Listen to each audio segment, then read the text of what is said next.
Good morning, my dears. You are most welcome to my YouTube channel. If you don't subscribe my channel, then you will be first of all subscribe. And again, this is a very educated and it's a very good for your knowledge bank. And if you want to be a part of examination, board students, 12th, है ना, यानी कहने का मतलब है कि अगर आप बोर्ड के स्टूडेंट हैं तो आपके लिए बहुत फ़ायदेमंद हो सकते हैं। ऐसे कुछ पॉइंट्स हैं और प्रोज और पोइट्री तो हमेशा देते रहते हैं और क्वेश्चन भी, ऑब्जेक्टिव क्वेश्चन भी पिछले वीडियो में डाला गया था। तो सबसे पहले आज हम लोग चलेंगे कि आपको हमेशा 2 से 5 नंबर के ऑब्जेक्टिव में पूछे जाते हैं कि कौन से ऑथर्स के कौन से राइटर हैं, और वैसे राइटर जो आपको 100 मार्क्स से रिलेटेड है, जैसे है ना sons and lovers, D.H. Lawrence का लिखा हुआ बहुत अच्छा स्टोरी है ना। तो इसको याद करने का एक बहुत बड़ा तरीका है कि उस स्टोरी के बारे में फोकस करते हैं तो निश्चित रूप से याद हो जाती है। तो ऐसे ऐसे करके बहुत सारे स्टोरी हैं और यही 2 4 5 हमेशा आते रहते हैं, बोर्ड में पिछली बार भी आया था, है ना। तो इसलिए आप थोड़ा सा इसको मेरे साथ देख लेंगे और बड़ा ही अच्छा है ना। तो चलिए आते हैं आज के इस वीडियो में। तो कहा जाता है बाबू राइट एंड देयर वर्क्स, मतलब लिखना है, और वर्क्स का मतलब होता है कार्य। लेकिन यहाँ पर कार्य का मतलब कि राइटर का काम क्या हो सकता है, यानी लिखने पढ़ने का, यानी उनके द्वारा किया गया कृति, है ना, यानी कौन से बुक लिखे हैं। और ये बहुत भी बहुत सारे कॉम्पिटेटिव एग्जाम के लिए बहुत ही, है ना, बहुत बार SSC और CHSL में भी पूछा गया है, मतलब ए पैसेज टू इंडिया किसने लिखा है। तो आप जानोगे तब तो बताओगे उसको। तो इसको जानने के लिए सबसे पहले आपको इसको याद करना हो, तो मेरे साथ एक बार देख लीजिए। तो पहला क्वेश्चन है कि Chitra, who has written Chitra. Chitra एक ऐसी स्टोरी है, एक ऐसी मतलब अमेजमेंट है जो रविंद्रनाथ टैगोर ने लिखा है। आप लोगों ने जाना रविंद्रनाथ टैगोर के बारे में आपको 11th में भी पढ़ना था, है ना, वेयर माइंड विदाउट फियर, है ना, बहुत अच्छी पोएम थी। उस पोएम में कवि ने इसके बारे में बताया भी था। तो रविंद्रनाथ टैगोर का मतलब है कि बंगाल के एक ऐसे कवि जिन्होंने बहुत सारे बुकों को लिखा, जैसे आप लोग गीतांजलि के भी बारे में याद रखेंगे, गीतांजलि, है ना, जिसके लिए उनको बहुत सारे अवार्ड भी मिले थे। तो चित्रा और गीतांजलि दोनों लिखे हैं रविंद्रनाथ टैगोर ने, है ना। यही सवाल आपको पूछा जा सकता है कि हु हैज रिटन गीतांजलि, है ना, या भारत रत्न किसके लिए दिया गया था, तो आप याद रखेंगे गीतांजलि के लिए, है ना। और एक ऐसे रविंद्रनाथ टैगोर कवि हैं, एक ऐसे प्रशंसक, विचारक और लेखक हैं जिन्होंने बहुत सारे ऐसे क्रियाकलापों के माध्यम से इन्होंने बहुत सारे अवार्ड को मतलब वोन किए हैं।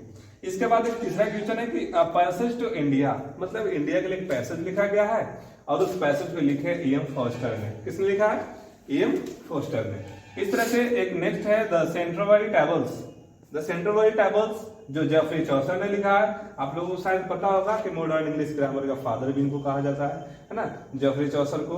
और इस तरह से एक नेक्स्ट है King Lear, Macbeth, Othello, 12th Night and Midsummer Night, the Tempest, the Merchant of the Venice. ऐसे बहुत सारे इंपॉर्टेंट बुक्स हैं जो विलियम शेक्सपियर ने लिखा है। और एक नहीं बल्कि बहुत सारे बुक है, जैसे किंग लियर, है ना, मैकाबेथ, इसके बाद ओथेलो, 12th नाइट, और ना midsummer at night, the Tempest, the Merchant of Venice, मतलब द मर्चेंट ऑफ वेनिस। इस तरह के जो लिखे गए हैं, इसको लिखे किसने? विलियम शेक्सपियर ने। ये भी हमेशा बोर्ड में पूछा जाता है। इसमें से कोई एक दे देगा आपको और आपको बताना पड़ेगा, ठीक है। इसके बाद नेक्स्ट है डेविड कॉपरफील्ड किसने लिखा है। आप लोगों को बताया गया था डेविड कॉपरफील्ड एक ऐसी मतलब नॉवेल है, एक ऐसी उपन्यास है जिसमें डेविड के पूरे जीवन का, पूरे लाइफ का मतलब हर एक पहलू को दर्शाया गया है। कैसे वो जन्म के समय उसके फादर का डेथ होता है, कैसे उसकी मम्मी, है ना, कैसे उसकी बुआ छोड़ के चली जाती है, उसको बेटी पसंद होता है और बेटा हो जाता है। इसके बाद कैसे शादी होता है डोरा के साथ, है ना, मैडम डोरा के साथ नहीं घुस पाता है, फिर अगले बार किसी और से शादी होता है। इसके बाद बहुत सारे कैरेक्टर आते हैं, यूरिहप आते हैं, मैकावर आते हैं, फ्रिगवेल्ड आते हैं, है ना। और इस तरह से बहुत सारे कैरेक्टरों का चित्रण किया गया है जो आपको 12th के लिए बेहद VVI है। हमेशा पूछा जाता है 12th में, इससे 2 4 5 सवाल आपको डाला जाएगा, है ना, डेविड कॉपरफील्ड से। पहला सवाल तो इस तरह का David Copperfield and who has written David Copperfield, तो आपको इसका जवाब देना पड़ेगा चार्ल्स डिकेन। किसने लिखा है? चार्ल्स डिकेन ने। और एक डिकन साहब ने, है ना, जो डेविड के पूरे लाइफ स्टाइल को दर्शाए हैं इस नोवेल के माध्यम से। और सन्स एंड लवर्स, सन्स का मतलब बेटे और लवर्स का मतलब प्रेमिका। और बेटे और प्रेमिका के बीच में जो प्रेम है वो दोनों प्रेम को दर्शाया खूब खूबसूरती के साथ डीएच लॉरेंस। और डीएच लॉरेंस इनकी कहानियों में एकदम बिल्कुल भावुकता जो होती है, इमोशन, एक ऐसा मोशन जो आपके बिल्कुल रिलेटिव को एक्टिवेट कर दे, है ना, आप अपने अंदर के प्रेम को जागृत कर देंगे इनके स्टोरी पढ़ने के बाद। तो बहुत अच्छा स्टोरी है सन्स एंड लवर्स। आगे क्लास में मिलेंगे आपको पढ़ने के लिए, है ना। एक कुल्ली है, कुल्ली जो आर के नारायण लिखे हैं, आर के नारायण, है ना। तो आर के नारायण ने मतलब कुल्ली को लिखा, इनके लिए इनको अवार्ड भी मिला उस समय, और बहुत अच्छा इंटरेस्टेड स्टोरी है। इसके बाद नेक्स्ट है ना, अनटचेबल। अनटचेबल का मतलब छुआछूत। आप लोगों को पता होगी कि मतलब पहले जब इंडिया फ्रीडम नहीं था, यानी एज ए स्लेव था, कंट्री इस तरह का था, तो उस समय आप लोगों ने देखा था अनटचेबिलिटी जो होती थी पूरे इंडिया में पूरे बड़े स्तर पे होती थी। जैसे अनटचेबिलिटी का मतलब होता है छुआछूत, है ना, जैसे जाति धर्म के नाम पे, संप्रदाय के नाम पे। तो उस समय मुल्कराज आनंद ने एक बहुत अच्छा स्टोरी, है ना, ऑथर के रूप में एक अपनी कल्पना कृति को दिखाए। और आपसे पूछा जाता है ना, who is the author of untouchability, तो आप अपने स्तर से उसको याद रखेंगे, मुल्कराज आनंद, है ना। और नेक्स्ट है the rape of the lock. The rape of the lock Alexander pope ने लिखा है ना। इनके लिए भी इनको अवार्ड मिला था। और एक ऐसा अवार्ड जो आपको शायद पता होगा, the rape of the lock दुनिया के सबसे अच्छे बुक्स में गिने जाते हैं, है ना। इसके बाद है द होम कमिंग, इसीलिए हेरोल्ड फीटर लिखे हैं, है ना। द होम कमिंग किसने लिखा है? हेरोल्ड फीटर ने लिखा है, ठीक है। इसके बाद नेक्स्ट है अस्टर जस्टिस। जस्टिस मतलब न्याय। आप लोग जानते हैं हमेशा न्याय की बात होती है। जैसे अगर भारत में इसकी चर्चा की जाए तो राजा विक्रम, है ना, या फिर राजा पुरु, ऐसे बहुत सारे राजा हुए जो अपने न्याय प्रसिद्धि के लिए पूरे विश्व विख्यात थे। पूरे विश्व में इनकी चर्चाएं की जाती थी। Nobody can knows how to the justice in the world is to know very well about India, है ना। इंडिया में भी बहुत सारे राइटर हुए जिन्होंने जस्टिसफाई किया है, जस्टिस के बारे में लिखा है। लेकिन शायद आपको पता नहीं है कि इसके जॉन गर्ल्सवर्थी जो हैं, ये सबसे पहले अपनी स्टोरी लिखे जस्टिस और स्ट्राइफ के बारे में। इसके बाद मर्डर इन कैथेड्रल। कैथेड्रल एक ऐसी जगह है जहां पे किसी की मर्डर हो जाती है, और उस मर्डर के बाद, है ना, इस स्टोरी को बड़ा एक काल्पनिक रूप में दिया जाता है, जिसको लिखे टी.एस. एलियट साहब ने। किसने लिखा बाबू? तो मर्डर के इससे लिखे टी.एस. एलियट साहब ने। इसके बाद है फैमिली रीयूनियन। आप लोग जानते हैं फैमिली का मतलब परिवार, और रीयूनियन का मतलब होता है एक ऐसा यूनियन जो पुनः फिर से स्थापित की जाए। और ये पूरे फैमिली रीयूनियन को टी.एस. एलियट ने लिखा, ये पूछा भी जा चुका है। इसके बाद द कॉकटेल पार्टी। आप लोग जानते होंगे पार्टी बहुत प्रकार की होती है ना। तो उस पार्टी में द कॉकटेल पार्टी एक ऐसी पार्टी होती है जिसमें करीब करीब each and every things will be available for the party, that is called cocktail party, है ना। Cocktail party it means the food survive and young generation you can change it's everything. जैसे cocktail party के लिए कही जाती है ना। हम लोग भी मतलब ज्यादातर अपने गांव वगैरह में जो पार्टियां मनाते हैं वो भी इस तरह का एक स्टोरी लिखे जिसका नाम है T S. Eliot the cocktail party. इसके बाद नेक्स्ट लेसन है जिसका नाम है कॉन्फिडेंट क्लर्क। कॉन्फिडेंट क्लर्क, है ना। एक क्लर्क साहब है, बिल्कुल कॉन्फिडेंट है, इनके बारे में स्टोरी है, ये भी लिखे टी.एस. एलियट साहब ने। तो आप एक बार जरूर देखें टी.एस. एलियट साहब के द्वारा जो लिखी गई है वो murder in cathedral, family reunion and the cocktail party, confident clerk, ये सब इनकी प्रमुख रचनाओं में से एक है। नेक्स्ट है ना, वेलिंग फॉर द डॉग। मतलब बोडोट लिखे हैं जिनको रचना किए हैं सैमुअल बैकेट ने। किसने रचना किया?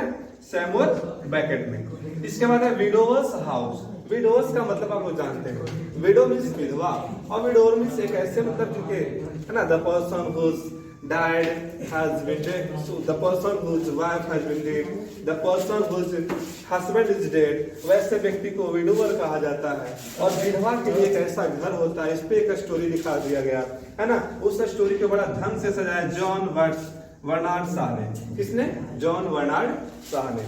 इसके बाद एक नेक्स्ट है ना, the Hairy of Anna Christie desired under the एम्प द आइसमैन, है ना। मतलब एक बर्फ जो बेचने वाला व्यक्ति होता है उसके बारे में स्टोरी लिखा हुआ है।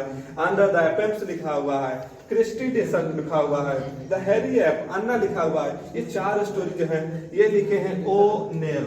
है ना। ओनेल एक ऐसे राइटर है जिन्होंने सामाजिक के प्रमुख बिंदुओं पे जो होती है स्टोरी, उनको अपने कला के माध्यम से लोगों के बीच में एक्सट्रैक्ट मतलब प्रसारित करते हैं और लोग जानते हैं उसको, है ना। इसके बाद है ऑल माई सन्स, मतलब मेरे सारे बेटे, है ना। इसके बाद डेथ ऑफ सेल्समैन, मतलब विक्रेता की मृत्यु।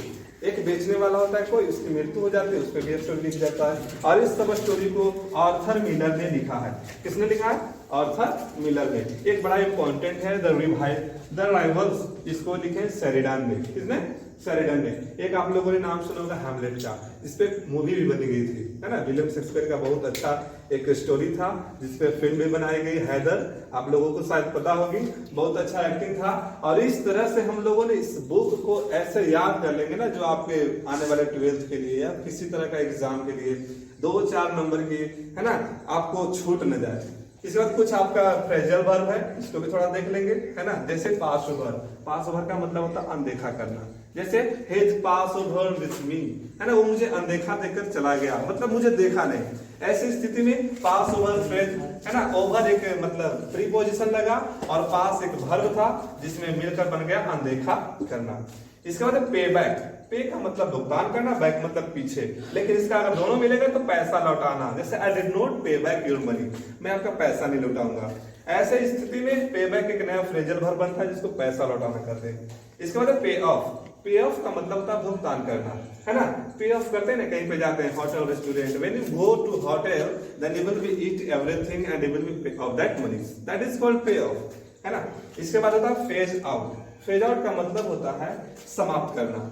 जैसे फिनिश आउट जिसको कहते हैं ना, कंप्लीटेड कहते हैं ना, ऐसे तरह बहुत सारे मतलब इसके सीनों होते हैं। और फ्रेजल वर्ब जो आप लोग जानते हैं, एक मेन वर्ब में अगर प्रीपोजिशन को जोड़ दिया जाता है तो वो बनता है समाप्त करना। क्या बनता है? एक फ्रेजल वर्ब बनता है। इसके बाद है प्ले अप। प्ले का मतलब खेलना, अप मतलब ऊपर, लेकिन इसका मीनिंग बिल्कुल अलग जाता है, जिसको हम लोग बोलते हैं समस्या पैदा करना, है ना। समस्या पैदा करना, a new problem create, that is called play up, है ना। इसके बाद next point out. Point out का मतलब होता है निर्देश देना। निर्देश देना मतलब I have point out of that man who was not working in the field, मैंने जिस व्यक्ति को निर्देश दिया वो अभी तक खेतों में काम नहीं कर रहा। ऐसे स्थिति में हम लोग फ्रेजल वर्ब इस्तेमाल करते हैं, जिसको पॉइंट आउट, इसका हिंदी होता है निर्देश देना। एक है new pull down. Pull down मतलब ध्वस्त करना, तोड़ देना, बर्बाद कर देना, जिसका एक और भी वर्ड है डिमोलिश, है ना। जैसे I will demolish your building, मैं तुम्हारे बिल्डिंग को तोड़ दूंगा, बर्बाद कर दूंगा, ब्रेक डाउन कर दूंगा। ऐसे स्थिति में एक न्यू वर्ड है पुल डाउन, है ना। पुल डाउन का मतलब होता है ध्वस्त करना, है ना, समाप्त कर देना। इसके बाद पिक ऑन। पिक ऑन आप लोगों ने सुना होगा पिकअप। पिकअप का मतलब चुनना, बहुत सारी चीजें हैं उसमें से पिकअप करते हैं, उसको चुनना कहते हैं। लेकिन पिक ऑन मतलब गलती ढूंढना।